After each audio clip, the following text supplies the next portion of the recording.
In martial arts, we talk about focus a lot. And if you ever tried to force concentration like that, you realize it usually doesn't work. It just causes a lot more stress. So focus really to a martial artist is all about letting go of distractions and detractions.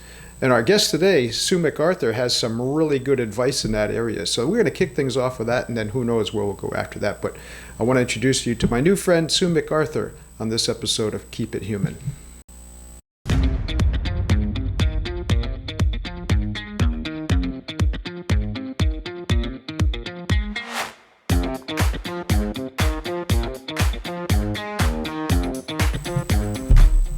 She's an author, she's a speaker, she's a leadership expert, she's all kinds of cool things, and she's a new friend. I was on her podcast recently. We had a really nice conversation, and I just thought it would be really cool to share her here with you guys too. So without further ado, here's my new friend, Sue MacArthur. Sue, thanks for coming on the show today.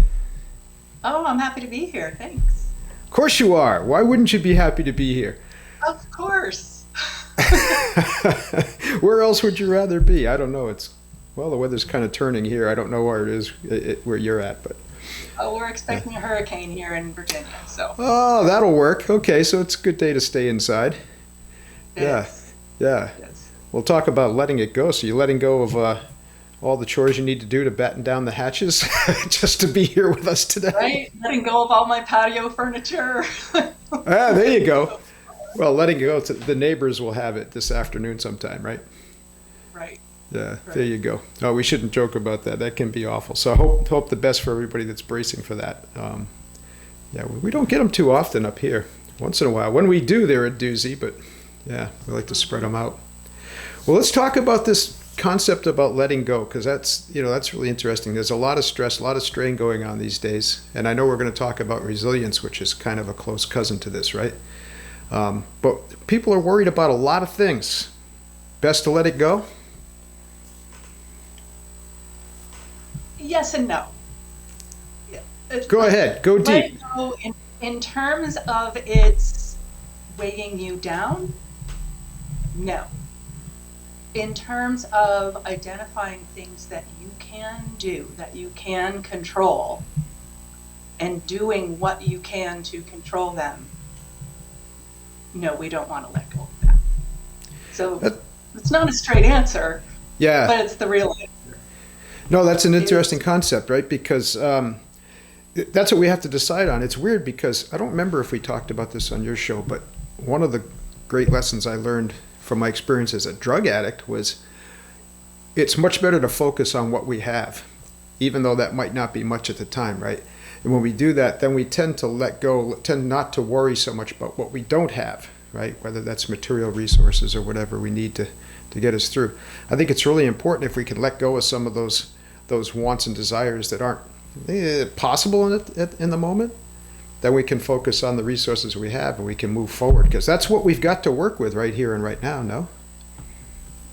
Well, exactly. And in terms of letting go of the stress and the burden, we have to recognize that there are things around us that we cannot control or influence.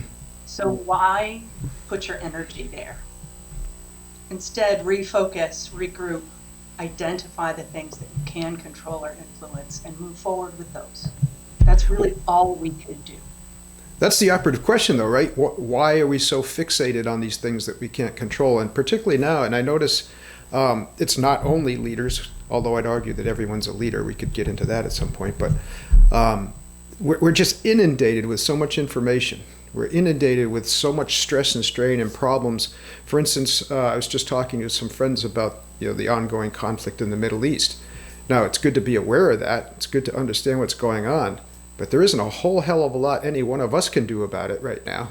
So why add to that stress? Why assume that burden? Or better question for you is, how do we kind of let that go? Not worry about it as much. Well, I'm not a psychologist. Well, you could be. Pretend to be. Yeah. But in my work, I deal with people challenges. And sometimes those challenges are people getting really wound up about the things that they have no power over and trying to talk them off the ledge. And I think I find that when I get really stressed out about things, or I'm fixating on something that I can't have any control over, to just stop and take a breath and think about it and listen to myself. And I have this little conversation like, can I have any influence over this at all? And if the answer is no, I've got to figure out a way to move on and put my energy in a more productive direction and identify things that maybe are part of that problem or part of a different problem or something that I can find, that I can work on, that I can produce something, that I can solve a problem. And that always kind of takes me down a notch from that stress and worry. If I heard you right, and I just jotted that down because I think that's good advice. So maybe we just ought to start with that question, right? Is there really anything I can do about fill in the blank? Mm-hmm. And if we answer that question, no, we should move on, huh? Yeah. Right. Move on and identify something that you can do. Yeah. It may not be related to that particular issue, but I find in my work with my clients and in my own life that if I'm able to shift my focus to something that I can control and I can accomplish, it takes that burden off. It decreases the stress level because I've done something. No, I agree with you. Even the smallest step, right? And I think one thing that we can certainly let go of is arguing with other people about the things we can't control. And that can be global issues that often work their way into the workplace. I mean, I don't like the idea of just telling people they can't talk about politics or sex or religion in the workplace. Those are the three most interesting things human beings want to talk about. It's pretty hard to ban them. But add money to the list, maybe. Add money in there, yeah. But the point is to develop that discipline, right, of asking that question: is there really anything I can do about this? Is it worth upsetting the workplace? Is it worth upsetting people around me, right? When we start to engage in an argument or a conflict. That happens too often in the workplace today, I think, especially with politics. It does, and it sabotages productivity, it sabotages morale. It's just this vortex of negativity. And if we can break out of that, then we have a fighting chance. Yeah, there you go. And I like that you kind of brought it back again to this idea, that I learned from martial arts, this idea of focus being more of a practice of letting things go than to try to force concentration. There's certainly that element. I don't want to be Pollyannish about it. I mean, there is a concentration of force. There's that idea of focus. But really, when we're talking about it, mentally or psychologically, it's more letting go of these distractions and detractions that kind of invade our mind all the time, right? And we're barraged by that. We are. And another part of letting go is, particularly as business leaders, we often take so much on our own shoulders. Right. And there are a few ways in which that's damaging. We're not able to spend the time on the things that really matter to our business. And we're denying the people on our team an opportunity to learn and grow because we're not giving over things to them. And I don't know any business owner that got into business because they love running a business. They do what they do because they love what it is that they do, and they decided to create a business out of it. So it's easy to get back into the minutia of designing an ad or creating a blueprint or whatever your business is, because that's what you got into it to do. You love the work. But when you're running a business, you need to understand where the line is and how to let go of some of those day-to-day things so that you can concentrate on growing and running the business as opposed to being in the weeds. That leads to a really interesting conflict that I run into all the time, because obviously our focus is to help leaders keep it human, to be more connected with people. On the other hand, we can go too far with that, right? We do need to respect boundaries, need to respect people's personal places. And there's also, there are certain things we might not want to get or should get involved in too much. Certainly want to mitigate interpersonal conflicts in the workspace. But sometimes we have to let people work things out amongst themselves, right? And if we get too engaged or too involved in that, especially when it's not really a critical situation, then I think it can really expand, it can really blow up, and then again it affects other people around. So I'm sure I'd love to hear your opinion on that. I'm sure you have some ideas in that area. Like how do we pick and choose our battles in that respect? When does it elevate to a point where, yeah, we should get involved, we should get in between two people, or we should get more involved in a person's personal issues, or when do we actually, how do we analyze that and say, this one, you're on your own? Well, I would say look at the impact on the business. If it is having a direct impact, negative impact on the business in some way, it's trickling down to other team members, it's trickling down to your clients, it's harming productivity, then you absolutely have to step in. But I would say try at least at first, and things can escalate, and then there's a time to get more involved, but try not to be too prescriptive. Ask a lot of questions, and ask the question. And I did this with my children. My parenting style was never to give advice and tell them what to do. When they had a problem, I would say, well, what do you think you should do? What do you think your options are? And that was very effective. Of course, recently my daughter called me and said, I need some advice, Mom, and I really want you to tell me what you think I should do. Don't give me right? Garbage. But that's the place to start, is we can't resolve a conflict if we don't fully understand it. So to go charging in there and saying, you need to do this and you need to do that, nobody's going to learn from that. It's not going to fully resolve the conflict. And it's going to come back to bite you eventually. It will resurface. I like your focus on asking questions, right? And it's interesting, we were just talking to David Lee about this human nature at work, and he had pretty good advice about that too. I think sometimes in the responsibility to, if we're experiencing issues, especially if we're experiencing personal issues at work, and we trust somebody, a mentor, a leader, I think it's also good for us to practice letting them know what our expectations are out of the conversation, right? Say, hey, you know what, I just wanted to share this with you, there's something going on. Don't really want your advice, I just want you to listen. Or, I'm sharing this because I think it's, I'm asking you to reflect back to me. Is it showing up at work? Is my attitude coloring things? I want to make sure it's not that type of thing. I think the responsibility goes both ways, no? Of course, we have to educate people in that. We do. It's a tough line to walk, to instruct and to understand that there's two sides there, and we can't effectively instruct if we don't completely understand. Oh, there it is, right? That's Stephen Covey. He stole it from Lao Tzu, but seek first to understand. And I think that's critical, because I don't know how you feel about this, but I really think this whole idea of work-life balance separation is an illusion. I mean, we can't separate our personal life from work or vice versa. We're one person, we're a human being, and one affects the other very greatly. Absolutely. And in fact, at our company, we have unofficially banned the term work-life balance. Good. And we refer to it as work-life integration, because that's really what we're talking about, is that both can exist in a healthy way and complement each other and make room for each other. And that's really what we're talking about. Integration, not a balance.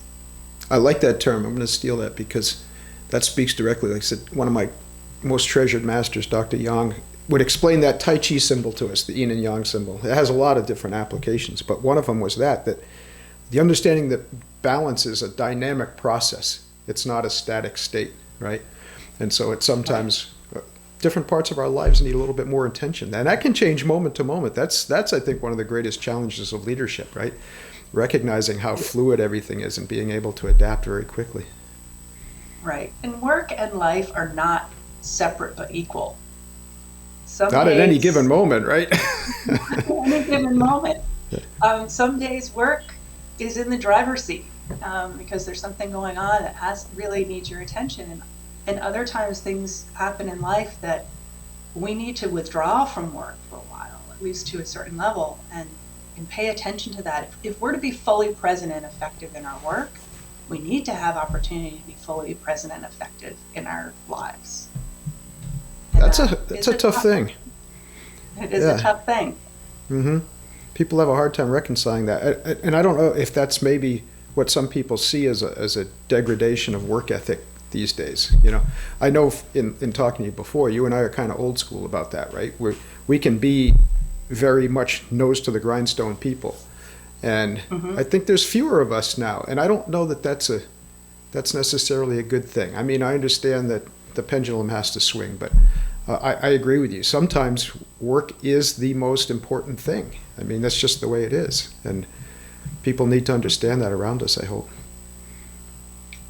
But something I've also come to understand is, I'll be doing the nose to the grindstone thing, and I'm just toiling away, and I hit a block, and I'm just trying to work through it. I have found that the most effective thing to do at that moment is to walk away. There you go. Walk away. Take a walk around the block. Go grab a coffee at the corner shop. Go do something else. Something completely unrelated. And when I come back, it's, oh, there's the answer. See, you must be a black belt, because that's exactly the whole process of focus. Because it addresses to this another great illusion, the illusion of multitasking. I mean, it's well documented. Nobody can multitask. It doesn't happen, right? No. It's an illusion. But some people can switch their focus very quickly from one thing to another, and that's, I think, right, what we feel is multitasking. And the best, sometimes the best thing is to let the mind settle again, right? And then all the possibilities there. Like you said, how many times you go to sleep, you wake up with the answer? Well, that's because your mind quieted down and was processing things, right? Yes, I have my most brilliant ideas either when I have insomnia at 2 o'clock in the morning, or when I'm humming along to music in the shower, because I'm not consciously thinking about it. And then there's this moment, and there it is. I do a lot of puzzles. I love crossword puzzles and jigsaw puzzles and such, and sometimes I just get stuck. And every time I get up and walk away, I come back, oh, there's the piece I was looking for. There's the word I was looking for. It happens all the time, but I still, knowing that, will continue to sit at my desk and plod away at something and not take that opportunity to walk away. I have to consciously remind myself. Yeah. No, and that's the downside of people that have an obsessive work ethic, that sometimes we'll force ourselves, even though we know it's not the right thing to do, we'll force ourselves through. I shouldn't say that definitively. Most of the time it's not the right thing to do. Sometimes it is necessary, right? So that speaks, that's a good crossover, because a lot of times when we over force ourselves, and we don't give ourselves a break, we don't give ourselves time to re-energize or just to let things flow again, that's very often we get in a lot of trouble, physically and mentally, right? That's when stress builds up. It can actually manifest itself physically, heart conditions, all kinds of crazy stuff, right? So there's where we have to talk about that idea of resilience. How do we bounce back from these moments? How do we make sure we reclaim that space and reclaim the optimal performance level, right? That we demand of ourselves. I guess there's no better way to say that. Right. And I don't think anybody ever aspired to be resilient, because all that means is hard stuff is coming your way. You're going to have to figure out how it just happens, right? It's just the way it is. Yeah. But I think when we really get to the core of it, being resilient means that you can face those hard things and you can come out on the other side having learned something, having risen to a higher level of understanding. Something positive comes out of what was a negative experience. And that's what real resilience means. And that's what we have to figure out how to do it. And that's a hard thing, because when the tough stuff comes along, it can really lay us flat. Yeah, it can. And it can affect every part of our lives, our work, our family, our own health and mental well-being. So that's the trick, is to figure out a way through it. And part of it is, what we talked about earlier, is taking a look at the problem. Really look at the problem. Understand what you have any impact over. And what you have to accept as this is the landscape, and identify the things that you can start working on. Yeah, that works internally too, right? I mean, because at any given moment, I'm not a big fan of big goals. Sometimes people set these great, especially beginning of each year. It's the very famous studies about how New Year's resolutions vanish by February, right? 80% of them. I think sometimes people just set their sights on something they don't have the resources to manage yet, right? Better to set the sights on maybe developing the resources necessary to go after the big goal, something like that. And I think internally, I think that's huge because one that I hear all the time is people say, well, I would just like to be happy. Well, define that for one thing, right? Right. Better to say, well, I'd like to do something that would make me happy right now, right? Which, by the way, justifies my whole experience with golf. You just hit on something. You said, you're sitting in the shower. It's funny. I play golf by myself a lot. And sometimes people will say, geez, are you goofing off? You're playing golf? I said, no, actually, I'm writing. Right. I have a bench. I go down to the pier at the end of my street, and I sit on a bench, watch the boats, and I'm writing my book in my head. Exactly. That's important. I've got to remember to bring a piece of paper and a pen, though, because by the time I get back to my house, I've forgotten all those brilliant ideas. I know, and I was just looking at the pads because I told you about I'm a paper guy and I've got mountains of notes, and that's not a good way to manage that anymore. We've got the technology to overcome that silliness. But I'm a pen and paper person too. Yeah. But resilience, not to lose that thread. It's interesting because here's the flip side of it. And when you first mentioned that you wanted to talk about resilience, I thought about this. I'd love to hear your thoughts on this. One of my coach/therapists talked about, we were reviewing some strength, you do your personal SWOT assessment, right? What are your strengths and weaknesses? And I kept coming up with resilience because, hey, again, from martial arts, we learn knock down 7 times, get up 8.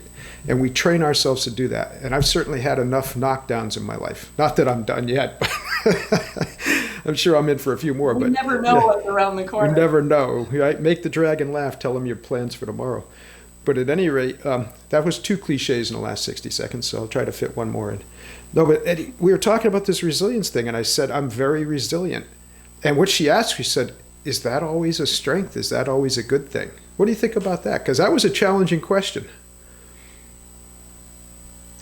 Well, I think for me, when people say that, I'm not sure I take that as a compliment, because I have to wonder, does that just mean that I have attracted some negative things from the universe? What am I doing wrong that adversity keeps coming my way? And yes, I come out on the other side and people admire me for how I handled the situation.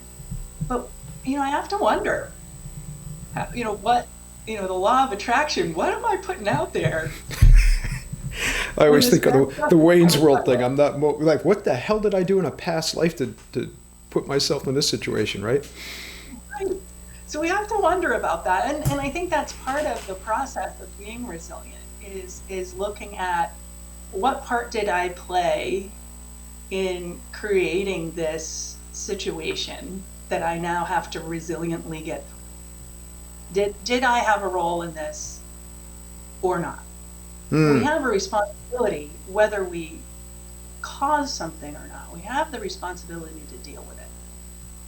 I once gave a talk for a while. I was doing some conferences, and it was fostering personal responsibility in a world of it's not my fault. Just because it's not your fault, just because you didn't cause the car accident you were in, doesn't mean that you can abdicate any responsibility for how you move forward and how you resolve the issue. So I think that's part of being truly resilient, is taking ownership. Even if you didn't cause the problem, you own, at least in part, finding a solution. I think you hit on something really deep there, and I think it's something we have to bring back to our society. I won't say it's necessarily lost. A lot of people might justifiably make that argument. But yeah, this idea of abdicating responsibility, this victimhood mentality that so many people express these days. Yeah, it doesn't really matter whose fault it is, right? I'm the one that has to deal with it. I have to, and I can't control the circumstances and conditions, that's for sure. But I certainly can control my response to them, right? And I think maybe that's the positive aspect of resilience, where if I can muster up the energy and the mindset to move forward, right, and be grateful for what I have, no matter what little that might be at the time, then I can respond constructively. I think the flip side to resilience, though, I think that's the point this person was trying to make to help me, was sometimes it's okay to just acknowledge that you're taking some lumps, and not feel too obligated in any given moment to just suck it up and keep going, because that can be very self-destructive too, can't it? That can lead down to some very dark places sometimes. We get caught in the mud. In football, anybody who plays football, they talk about that a lot. You get stuck in the quicksand, right? One mistake leads to another, leads to another, leads to another if you're trying to force your way out of it. Sometimes it's better to just let go, which we talked about earlier, and try to get back to the flow. Just worry, like you keep you keep not alluding to, you keep saying very specifically, consider what you have control over, consider what you can do next, right? Right. And sometimes what you can do next is find a friend, whether there that's you go. an actual friend to talk to, or do some research and find someone who has some insight into the problem you're trying to solve, find a therapist, find a friend, find some information or person or something that can help you navigate through this. That's pretty cool, and I scare people because sometimes I say some of these people are dead, and they think I'm talking to ghosts. I said, no, these shelves are full of books of people who are long since gone, but their wisdom is still here. Their wisdom is still with us, right? We can access so much of this stuff, but I agree with you. There's no substitute just for another person around sometimes. Sometimes just to listen, huh? Right. Sometimes to be, for you, what I was to my children when they were growing up, is to ask those questions. Yeah. What have you thought about for solutions? What do you think you should do? What is your gut telling you you should do? Yeah. But sometimes it's hard to ask yourself those questions. Sometimes you need somebody else to ask them for you. It is, especially with the urgency we face in the world today. But you're hitting. I don't want to let that go unnoticed. That what you just hit on there is so profound. I think particularly for leaders, one of the issues we face, I'm sure you face in your work a lot these days, is a gap in the succession. Right, that people are saying there are not leaders stepping up ready to take the absent roles. But whose fault is that, right? We have to expose people to these things. We have to expose them to the challenges. We have to give them opportunities to grow, not set them up for absolute failure, but I think they do need to be put in positions where there's some manageable risk there so that they get stronger and they learn how to grow and react. And then we can provide guidance, not necessarily all the answers, right? Provide situations where there's fertile ground for learning. I like what you're saying with that. So leadership is a lot like parenting, just you don't want to cross that line mentally and start becoming everyone's parent, right? Yeah. Well, because that is, again, taking more on you as a leader than you should have to carry. Yeah. And yeah. You don't have to carry all of the problems of all of your people, but you don't. You don't have to carry them. That's a tough lesson for many leaders. You might have to work with them or work around them, but they're not. It's not your burden to carry, and too often we do carry that. So we need to let that go, but we also need to create opportunities. I mean, when you mentioned succession, we need to create opportunities for the people coming up to learn and grow. So many times I talk to people when I'm doing recruiting. Why are you leaving your current role? There wasn't any opportunity for growth. So that, we see this trend of people are staying really short term. They're hopping around a lot. Gone are the days like my father, where he worked for the state for 35 years, hated the last 25 of it, but he slogged through because there was a path and he was being trained and he was moving up and there was a natural progression. We're not building that into our companies as much today. So people have to do the job hopping in order to move up, to have a new experience, to have a new opportunity. It's really hard in small companies. You don't want to create a false hierarchy and give people promotions just because, well, they've been here a while and they deserve it, so we're going to create this title, but it doesn't mean anything. Doesn't different. mean anything, right? Exactly. Yeah, it means more work. That's all, right? Right. Maybe more work, or maybe the same work but a new title. It just means you spent some money on new business cards that didn't mean anything. But look for opportunities to give people projects that stretch them, that give them new experiences.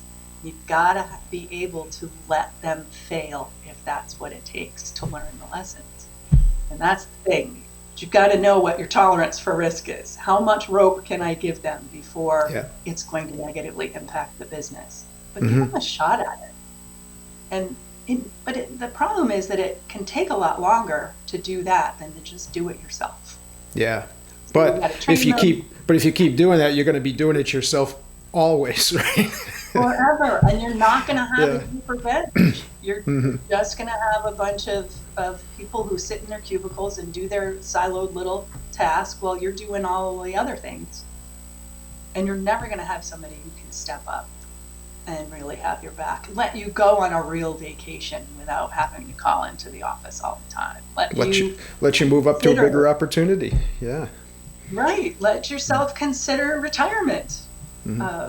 Or scaling back, and we can't keep all of that to ourselves and expect that people will just be ready when we need them to be. That's a perfect place to wrap things up. That's very powerful. Let's make sure people understand how to get in touch with you, and just share a little bit about exactly what you do and your services, and how can people get in touch.